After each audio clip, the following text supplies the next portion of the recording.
Right. Hello and welcome, FPL managers. Welcome to the Zonal Weakness brought to you by Corner Football Fantasy and powered by Fantasy Football Scout. Yeah, unfortunately, Sankalp couldn't make it. So it's going to be me, and you'll have to bear with me, unfortunately. But yeah, I hope I'll be able to take you through the Zonal Weakness for Game Week 36 and yeah, do some sort of justice. So let's straight away dive in. And before we do that, just want to mention that this is of course, the zonal weakness for game week 36.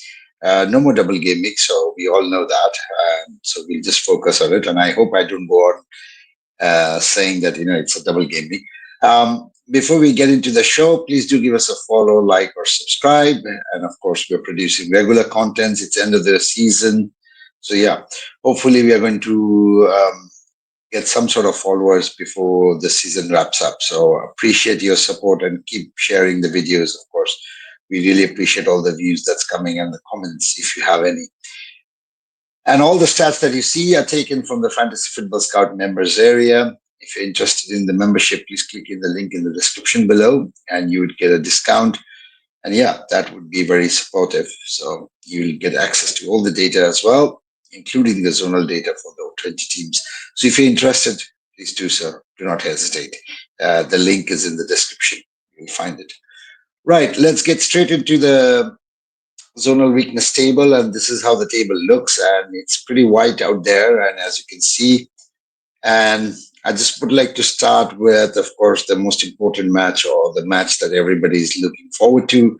It's Manchester City versus Southampton. And as you can see, it's on the right flank, it's Marmoush, who's kind of standing out, really, to be honest, as a matter of fact, because Southampton seems to be quite leaky down the right flank and have conceded 29 chances and are ranked second.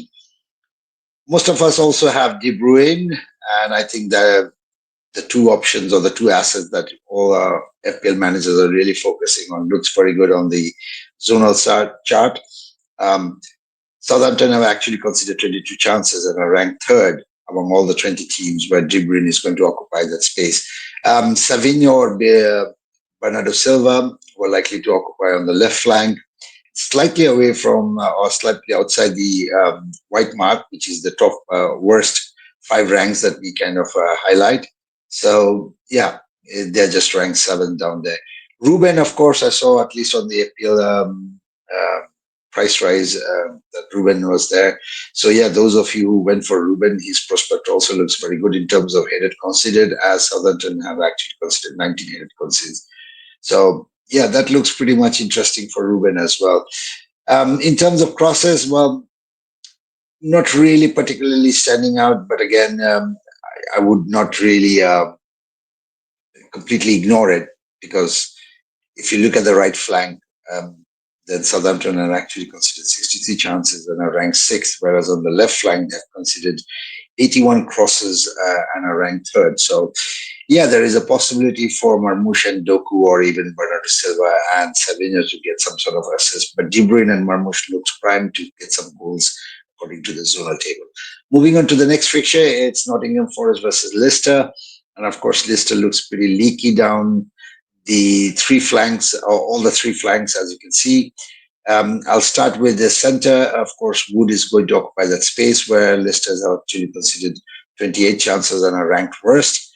Whereas Elanga and Nico Williams, of course, got an assist last game week. And I think the possibility of him repeating that similar performance is likely high. Leicester, if they do not score, or might not be able to score, would actually increase the possibility, for Nick Williams to even get a double digit if he manages to get the assist and, of course, the clean sheet. But yeah, that looks pretty prime as Leicester have considered 27 chances and are ranked fourth. Aina and, of course, Yao Silva, there's on the left flank, that's where Leicester have actually considered 23 chances and are ranked fifth. So yeah, it looks pretty promising from all the three zones that Nottingham Forest is going to occupy.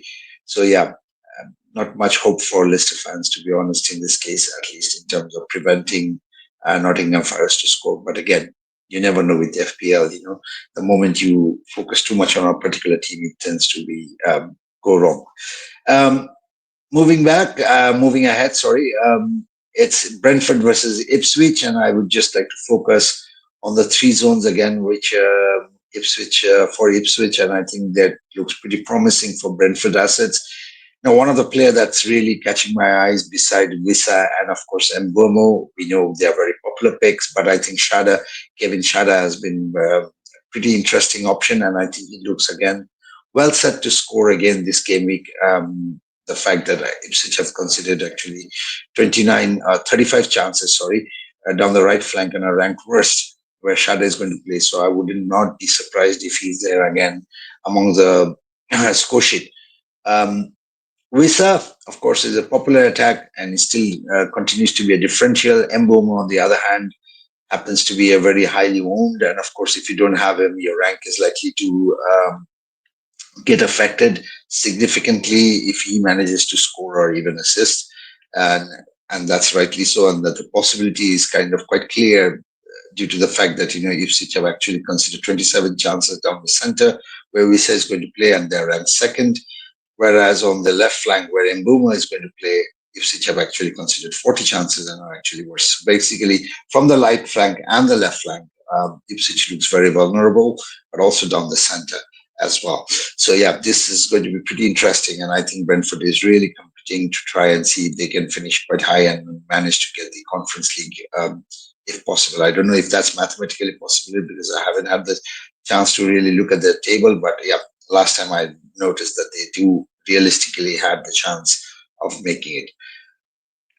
Then coming back to the Ipswich assets, of course, Brentford defensive assets also are not giving much hope in terms of keeping a clean sheet. And of course, it's likely that Ipswich who has the tendency of scoring a goal, of course, are likely to also score against Brentford. As you can see, Enciso, who's been on good form recently and is likely to again probably be in the score sheet, as Brentford have actually considered 29 chances down the right and are ranked second. Whereas from the center and from the left flank, as you can see, they have considered 20 and 23 chances respectively and are ranked fifth.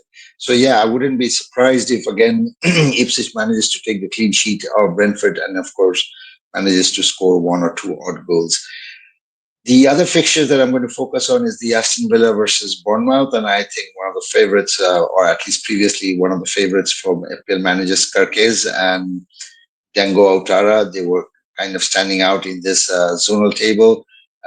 If you see, Aston Villa have actually considered 24 chances down the right flank and are ranked fifth.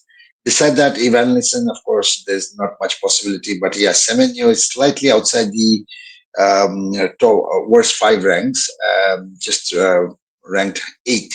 So that's that. But Evanilson still has the possibility of scoring due to the fact that, Aston Villa have actually considered 18 headed chances and are ranked fourth. So yeah, 𝐸𝐸 on the other hand would be interesting. He's likely to get an assist because of the right flank crosses that you can see. Aston Villa have considered 72, and that makes it a little bit more promising for 𝐸𝐸's owners, to be honest. Everton, on the other hand, against Fulham, yeah, 𝐈OB and Robinson are the only standout. Jimenez is slightly not really, again, within the worst five ranks, but again, if you look at it from the right flank, it's 𝐈OB and Robinson with the zone that they will occupy. Everton have actually considered 24 chances and are ranked fifth, and I think this might be an area. But again, most likely this game might just end up to be 1-1 or kind of 0-0. So I don't expect this game to be pretty high scoring, but I could be entirely wrong here. But yeah, at least the zonal suggests that this is not going to be a very high scoring match.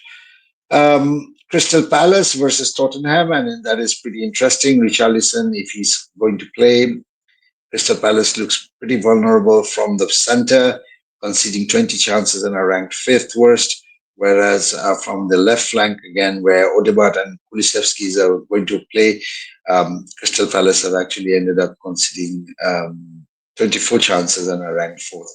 But on the other hand, if I really move to the next table, what you would see is that, Tottenham is also not I mean, it's not marked white, but again, Tottenham defense doesn't really assure a lot of promise in terms of clean sheet. Not that we own a lot of Tottenham defensive assets, but if we do have Mateta, and some of us have not yet been able to sell him, so Mateta's prospect again looks a bit promising in this particular fixture because of the fact that Tottenham have actually considered 19 chances down the center and are ranked seventh. And because they're ranked seventh, just slightly outside the worst five ranks. So, yeah, I would not be surprised if Mateta actually manages to nick one in. And of course, there will be a focus on the Europa Cup semi-final. So the second round will be there. So that's going to be another focus. So I would not really be selling. I am a Mateta owner. I'm not really planning to sell Mateta this week, given the zonal and of course knowing the kind of fixture that, and I'm expecting Ange to actually make a lot of changes in that fixture. Yeah, so there's not much white here, so I'm just going to focus for the time constraint. I'm just going to focus on the white because there is still the team of the week to cover. Moving on, West Ham versus Manchester United. I think Højlund looks like a good asset, at least in particular. Last time he got a goal, and I think he's slightly gaining his confidence back. So this might be a match again, which might just further boost his confidence a little bit. At least the zonal table suggests that West Ham have actually considered 21 chances down the center and are ranked fourth. Dorgu and Garnacho, I'm not quite hopeful, and I don't think so. A lot of us do own, so I'm not really going to touch much upon that. The stats are there. Clearly, Chelsea and Newcastle, yeah, the only player that stands out is Barnes and Gordon in terms of crosses conceded, which is 68. Basically, Chelsea have actually considered 68 crosses down the right flank, and where Barnes and Gordon is going to play, but one of them will play. And yeah, you might see them amongst the assists or even in terms of the chances created. Brighton versus Wolves, I think this is where Sarabia, who happens to be nicking one goal in over the last couple of matches, just not getting a double digit, but then again managing to score just one goal. Of course, Kuna takes all the limelight from, and followed by Larson and Ed Nouri. But in this particular fixture against Brighton, it looks like Brighton's weak zone happens to be the left flank where Sarabia is likely to play, because Brighton have actually considered 25 chances down that particular flank and have ranked third. So yeah, that's that. And of course, there is not much to really debate and talk about in terms of the Arsenal-Liverpool match. This is quite a sort of like a tough picture. We are not quite sure whether what sort of team Liverpool and Arsenal both are going to put forward. And given the fact that Liverpool have actually won the Premier League, so yeah, I'm not really expecting much, but I wouldn't be advising or advocating for a Salah sell. I would still keep Salah, but again, not going to be very hopeful. This is more of a defensive strategy in terms of APL when you're trying to protect your end by having a very highly owned player, in this case, Salah. So yeah, let's move on to the team of the week. And after that, we are kind of more or less done. We'll, of course, have three transfer suggestions, which will come as a short reel. So please do have a look if you're looking for some transfer suggestions, which will come in a form of reel. So do keep an eye on the channel. Now, if you look at it, I think this team kind of speaks for itself. Marmoush, Wood, and Wissa kind of makes it as the three attacking options. And I think it's rightly so, as the Zonal had shown in the first table. And then, as I was saying, the man who kind of draws my attention, it's Kevin Schade. And I think he makes it into the Zonal team, followed by Mbumo. So that's a triple Brentford attack, followed by the triple Nottingham Forest. Which is again in the midfield, it's Gibbs-White, and again in the defense, it's of course Neco Williams. We have also gone for the triple Man City, which would be Marmoush, De Bruyne, and of course Ederson. And then it's Carquez, obviously we touched upon it, is possibility of the weakness of the opponent, and also in terms of the crosses conceded, but also Robinson makes it because of the Everton's weakness down that particular flank where Robinson is going to play. And of course, he was rested, I think, in game week 34. So yeah, that just increases. So Pretty much this team kind of speaks for itself based on the table that we have seen previously. So I'm not quite surprised with any of the picks. Yeah, so that's that. Right. And I think that concludes our show, to be honest. And I hope I've done a bit of justice. So thank you so much and keep supporting us. And we'll be back next week again for the Zonal Weakness Gimmick 37, which would be the last one for Bethany for this season. And of course, hopefully, Sankal will be able to join us for the Gimmick 38. But until then, please do give us a like, subscribe, and of course, share with your friends and invite them to watch. The more support we get, the more views we get, the more we appreciate and inspires us to create more content on a regular basis. So please do keep supporting us. Thank you so much. Take care. Have a good week, and may your arrows be green.